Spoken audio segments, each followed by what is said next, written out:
With rumors of the Pixel Watch 3 finally starting to come to light, I have a feeling we're going to start seeing some pretty massive discounts on the Pixel Watch 2. In fact, the used market already is beginning to trend under the $200 price point, which might make it a really tempting buy. Depending on who you are, I do think it's worth a look, but before you do decide, let me share my thoughts in this long-term review and go over the most important aspects you need to know if you're considering buying one today.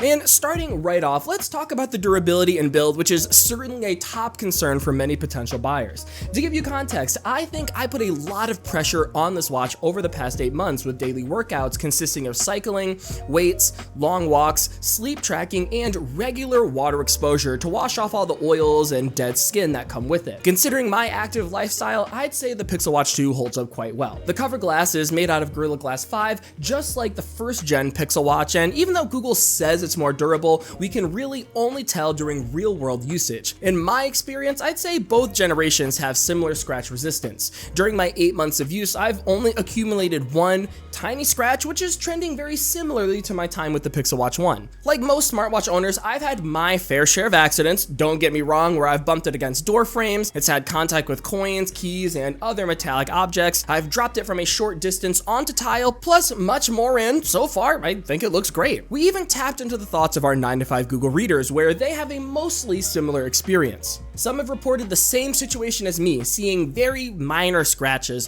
whereas the majority of our users say they haven't experienced any damage at all, and most notably, no one has reported a cracked screen, so at least anecdotally, from our experiences, that dome-shaped design seems to be holding up just fine. That general theme goes with the rest of the hardware as well, like the digital crown, for example, that's still smooth and super responsive. 8 months in, the aluminum frame still looks great with no visible scratches or damage that I can see anyways. Switching from stainless steel on the Pixel Watch 1 to aluminum on the Pixel Watch 2 does make the device feel a bit lighter and more comfortable for all day, everyday use, which is a huge plus. However, one minor issue I've noticed with the softer aluminum is some cosmetic damage around the band connector area. Again, giving context here, I swap my bands out multiple times on a daily basis. I have a fabric band for long days in the office, a sporty band for workouts, and a stretchy nylon one for sleep because it's just so comfortable to wear. I'll leave links in the description, but my point is this frequent swapping is a huge factor to that band connector damage, and if you don't have plans to do that, then you might not have to worry so much. That said, this damage is purely cosmetic from my experience. The band connector mechanism is still super firm, solid, and easy to use, so no complaints here. One last thing to know about the build, especially for those with sensitive skin.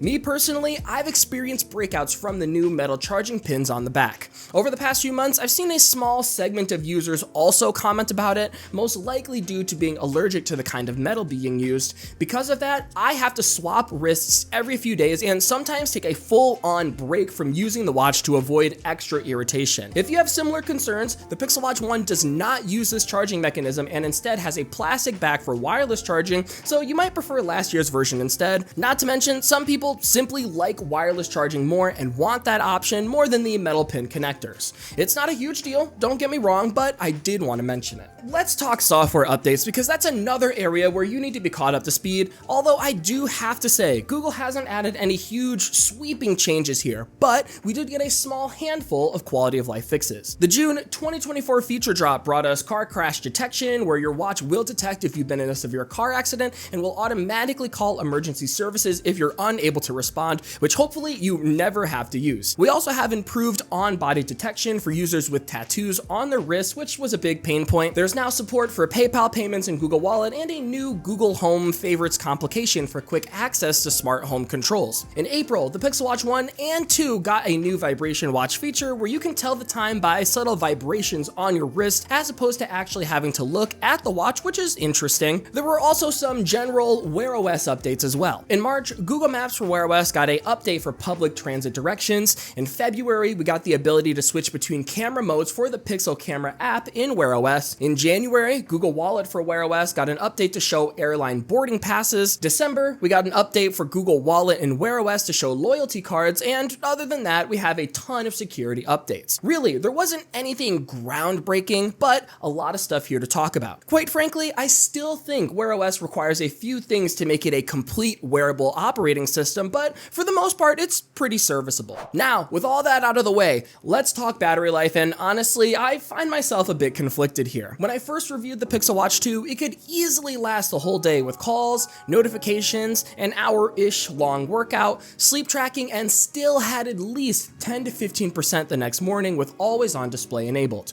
But these days, doing the same routine, I'm going to bed with around 20%, and it's usually dead when I wake up the next morning. Basically, I am barely squeezing 24 hours out of it, which is very close to their advertised 24-hour battery life, but it's still disappointing compared to what I experienced at launch. Without always on display, I used to get a solid 33 to 37 hours, which is pretty decent compared to other smartwatches. Unfortunately, I do see a decline here too, where I'm lucky to reach the 30-hour mark. With that in mind, I have no clue why this is happening. I tried doing some digging and talking to my coworkers that also use the Pixel Watch 2, and their results are all over the place to say the least. Some are noticing more drain, others haven't seen a difference at all, so it was hard to pinpoint what's going on. Because of that, I wanted to see what our 9 to 5 Google readers are experiencing, where again, results were mixed. Some claiming 48 hours, as good as the Galaxy Watch 6, or same as launch, while a smaller group were saying battery is worse. Checking out the Pixel Watch subreddits, it's pretty much the same story. Some people are saying battery life is much better than launch, others complain about the potential of workouts and GPS usage draining the battery more than expected. Some say it's better after updates, some say it's worse after updates. So, long story short, I don't have a solid solution to this. To me personally, it seems the conditions of getting good battery life are vastly different from user to user, and I'm in the camp of inconsistent at best. If you're using a Pixel Watch 2 or know someone who is, please leave a comment and talk about your battery life experience, whether it's good, bad, or in between, because we definitely need more data on this, and I know the Android community is really good about it. So those were all the major areas where I saw the most change, and now I want to talk about who this watch is for if you're still considering one. While you're here, if you found this video helpful so far, please subscribe to the channel and help us get to that 300,000 subscriber mark, and if you want to support our work even more, take a look at our channel membership to gain access to our exclusive 9 to 5 Google wallpapers. I won't say more, hit the join button to learn more, we'd certainly love to have you. Now, with that out of the way, I wanted to focus on the most important, most valuable aspects of the Pixel Watch 2, that way you know how to maximize your usage or at least know what to expect, and to me, there are 3 main benefits of getting a Pixel Watch 2. First, easily has to go to the deep integration with the Google ecosystem, and even more so with Pixel devices. Right now, Gemini support is still missing with no sign of it coming, but the built-in Google Assistant is still the reliable asset that we all know and love. Things like sending texts, reminders, or controlling your smart home is one of the most useful aspects of this device, plus Google apps like Keep, Calendar, Wallet, and Maps have decent watch counterparts for quick access if need be. If you have a Pixel device, you can get even deeper integration with synced Do Not Disturb and bedtime modes, camera controls, call screening, and watch unlock for convenience. And as part of the Find My Device network, it's easy to keep track of the Pixel Watch 2's whereabouts. Second, if health and fitness are important to you, then I consider the Pixel Watch 2 to be one of the best. The Fitbit integration tracks everything I can think of, from active zone minutes, in-depth sleep patterns that show your various sleep stages, and a score to help indicate the quality of sleep. It can track stress levels, where you're notified when a change in your mood is detected, where you can log it accordingly. Workout tracking with over 40 workout modes, and we're shown various levels of intensity. There's also the ability to track blood oxygen levels and advanced heart rate monitoring. All of this can be shown through the Fitbit app that shows you the stats in deep detail and in an easy to understand way. There's an option to pay for a Fitbit Premium subscription that does kinda put a damper on things, I'm not gonna lie, but you only gain access to a daily readiness score that helps you gauge if you've had enough rest, Fitbit coach workout videos, details on your sleep score as opposed to just seeing the score itself, a personalized sleep profile, and a personalized wellness report, which is like 5% of the offering in total. It's still annoying, don't get me wrong, but I canceled my Fitbit Premium membership a few months ago, and I haven't felt any need to reactivate it. Finally, I'd say the third third main advantage of the Pixel Watch 2, depending on who you ask, is the small form factor and minimalist design. I know, it's a popular critique of the Pixel Watch that it looks too small, and trust me, I do understand what you guys are saying, but for the fitness focus this thing is going for, I do think it makes a lot of sense. The Pixel Watch 2's design philosophy feels more in line with fitness trackers like traditional Fitbits, for example, than it does with bulkier smartwatches. This watch is barely noticeable during sleep tracking, which is a major plus compared to larger alternatives like the Galaxy Watch 6. The curved dome-shaped design is quite comfortable and avoids those harsh edges found in other designs,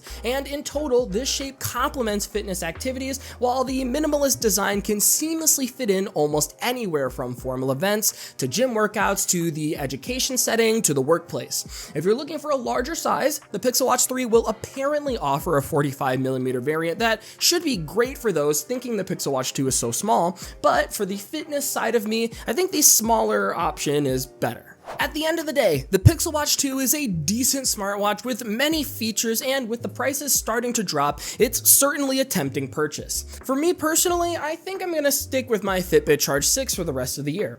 Don't get me wrong, my Pixel Watch 2 is great, but the inconsistent battery life is really a deal breaker for me here, and I only need basic notifications, health tracking, and good battery life, all of which the Fitbit Charge 6 does perfectly. If you need a full-fledged smartwatch experience, I heard good things from Garmin in all three departments. The Galaxy Watch 6 is a good option too, good battery, has a lot of features, and offers a bigger size if that's your deal, or the Pixel Watch 1 does 99% of what the Pixel Watch 2 does at that low 100s price point.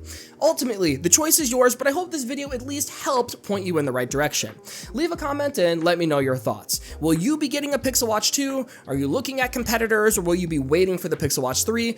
Please, I'd love to see your discussion down below. I want the whole Android community's opinion on this. In the meantime, my friends, I'm getting out of here. Before I do, huge shout out to our channel members on screen right now. As you all know, we are working super hard behind the scenes to bring you the best possible Android content, and your support gives us a leg up as we make our way to 300,000 subscribers and beyond. Thank you so much for supporting our creative work. You guys are truly real ones out here.